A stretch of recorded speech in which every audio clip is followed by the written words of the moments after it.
Welcome CSC103 to exercise 6A in Unit 4, which is working with vector artwork. In the past we used to work with Gravit. This semester we're going to work with Figma, and hopefully we'll be able to do that again, even though Adobe has bought out Figma recently as of September, fall 2022.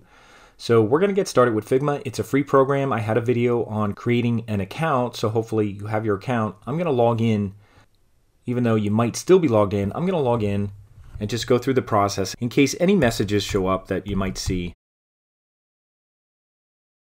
And now I'm in, and you might see something like this: FigJam templates. You might see design files that you didn't create, and view plans, all that stuff. Don't worry about any of that right now. What you're going to do is you're going to create a new design file, and they're going to get saved in your draft. So I'm going to create a new design file, and I'm in the dark mode right now. And if you go back here, back to files, I think this is where you can change it. So if you're in a light theme and you don't like that and you want a dark theme, you could change it. So I'll put it into dark theme, see how that looks. And I don't think I have one. Oh, there it is. It's already created because I already did it. So I'll just go here and open it up again. And it's untitled right now. And you're going to name it. It's going to be in drafts. You're going to double click here and call it 6A-Clover-Heart. And you can put it all one word. You don't have to put your last name after it if you don't want to. 6A Clover-Heart, which is fine. And you can hit enter or return. And the first thing you're going to do, we're going to be on one page right now, and we're going to make a second page. But right now, we kind of have this open screen. There's nothing here. And what you're going to do is create what's called a frame. It's like a page. So this is designed for web design. So we're going to create a frame. So you're going to go over here to this little hashtag looking thing and create a frame. Now, nothing's created yet. You got to choose what kind of frame. Now, I'm going to choose paper. There's all these different phone sizes, tablet sizes, web sizes. But if you go to paper, we're going to choose letter. And it will show things in pixels, not inches. So this won't say 8.5 by 11. It'll say 612 by 792. And there's 72 pixels in an inch if you ever need to, do any conversions. So there's our frame. And once you have your frame, it's called letter 1. Just lock it. Go over here where the little lock thing is and just lock it. That way you won't accidentally move it around or do anything. And then all we're going to do next, for one page, we're going to put a square on here. So we're going to go up here to the rectangle tool and just choose it and just start dragging a big rectangle. And if you hold shift, it'll make it a square. So hold shift as you're creating it and it'll make it a square. And I'm going to make it somewhere around 420 by 420. That's probably perfect. 420 by 420. And there it is. And you can grab it now. It's using an arrow tool now, so you can move it around, grab it in the middle, and you could even see these red lines when you lock it into place. So now it's locked in the middle. You can see there's a vertical and horizontal red line. It means it's locked in the middle. And these things here, these are the transform handles. If you grab these, they scale it.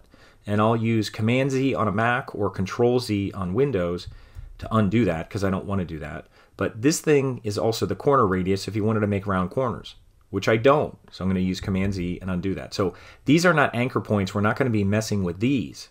So I just want you to be aware of that before you get started. What you are going to do is you can double click on this like this, and I'll hit done. Or you can go up to here, and that does the same thing, edit object. So when you double click, it edits object. So I'll click here, and you can see there's done. Now we're not done yet. We're going to do something. And after you create the square, we're going to add anchor points in the middle. Now, if you actually want to see the anchor points, you can either go on this button here to say Edit Object, and you'll see this Done button, or I'll hit Done. If you double click here,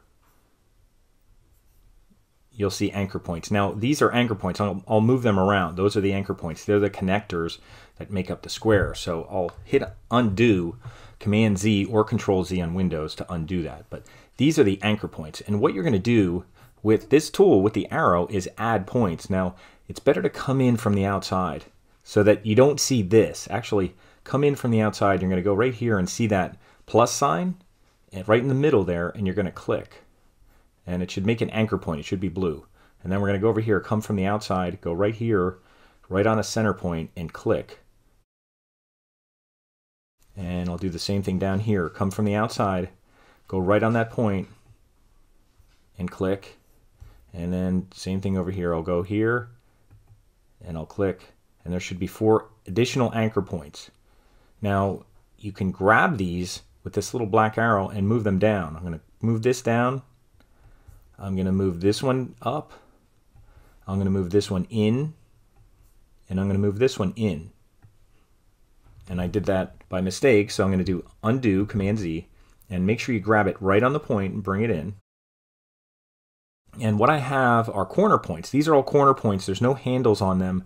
They don't have any curves on them. These are called corner points. And here they call them no mirroring. When you click on them, there's no mirroring, but there's also no handles on them. And you might say, well, what are you talking about, handles? Those are what control the curve on there, and we don't have any curves. So we'll get to that. Let's put some curves on here. So we kind of have this diamond shape, and what I'm going to do is click on this tool over here. It's like a bend tool, and we're actually going to turn these corner points into curve points. So I'm just going to drag in this direction. Going that way, I'm going to drag right on that point, going up kind of in a 45-degree angle and make kind of like a clover leaf. You can see 45-degree angle. And what's happening is these handles are coming out at the same length, and they're mirrored, meaning they're kind of parallel and they move together. So they move like a seesaw. And in Figma's world, this means mirroring. Even though there's other ways they could be mirrored, this means mirroring. They work together. One goes down, one goes up. So they're kind of mirrored together. So that's why it says mirror, angle, and length. They're the same length handles, and they're also the same angle. When one goes down, the other goes up. And I'll keep going around. So if I went up, over here, I'm going to move down and do the same thing and make like a clover leaf. And then I'm going to go onto this point and do the same thing. Keep moving around. I'm moving around in a circle, kind of clockwise, and making another kind of clover leaf. And then I'll go on this one. And again, remember, I'm on this tool here, and I'll drag that. And if you ever get out of here, you could hit done and then double click to get back in. And then you could click on points here. So those are the individual anchor points. These are what are called curve points because they have these mirrored handles on them that make them move together. So if you drag them, you can see they move together. That means mirror, angle, and length. That's mirror angle, meaning that the angle's the same when you drag it. So these are curve points. These are still corner points in here. There's a sudden change of direction. And if you wanted to make them into curve points, you could still use this thing again, the bend tool, and go in here and just drag a little bit. So now they're kind of like those. I drug that by mistake, so you're going to do that occasionally. And just undo, Control Z or Command Z. Make sure you get right on the point. I'm going to drag down, and just a little bit, just so you make those SpongeBob type flower looking things.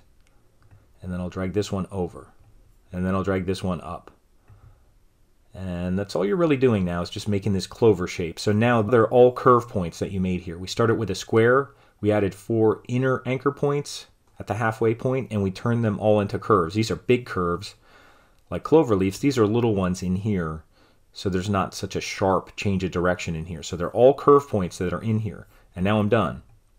And what I'll do next is I'll fill this. I could go over here and click right on this swatch here that has a color, this gray color. I'll click on green. Now you might say, well, it doesn't look green yet. That's because this thing needs to be moved over into the green. I'll move that over into the green. And that's just a solid green. And if you want to put a gradient color, you could go here and choose radial. That's a type of gradient. And right now it's going green in the center and semi-transparent green or transparent green on the outside. Now you could switch these. I'm going to just move this here and move this on the other side. So it's transparent on the inside and it's green on the outside. But instead of transparent green, I'm going to go and make it yellow. I'll make it yellow, and instead of being transparent, this is the transparency, I'll move this so it's solid. So it's solid yellow in here and green on the outside. So this is the inside, this part, and this is the outside, that part. And I'll move it this way. This is changing the hue a little bit. If you don't like the color, you can move this around a little bit and make it a little lighter, whatever you need to do. If you wanted to put it other colors, you could click on here, but that's all you need to do with the color right now. And when you're done with the color, just hit this X, and we'll do one last thing here with the clover, and then we'll make a heart, which will be pretty easy. I'm going to go down to Effects and hit a plus sign, and it brings up a drop shadow. And if you click on this little sun thing, the effect settings for drop shadow, just go here, and it has an X setting. I'm going to put in 10. And I'll hit Tab, my Tab key. And for the Y setting, I'll put in 10. And then I'll hit my Tab key. And for the blur setting, I'll put in 10. And I'll hit tab again. Now I think here I have to double click because there's two things, and I'll put in like 50% opacity, and I'll hit enter. And that's my drop shadow. The blur is how soft it gets. The X means it's going over, the Y means it's going down. So that's my drop shadow. And that's all I have to do with the Clover right now. When you're done with the drop shadow effect, you can hit the X there. So that's the drop shadow effect. And I'll stop the video right here. And for part 2, we're going to make our heart. And that'll be pretty easy. So that won't be very long. So come back for part 2. We're going to make a separate page. And we're going to make a heart just like this. And then when we're done, we're going to use the share button and just send a link of what we did. So we don't have to download a PDF or anything like that. We're just going to share a link.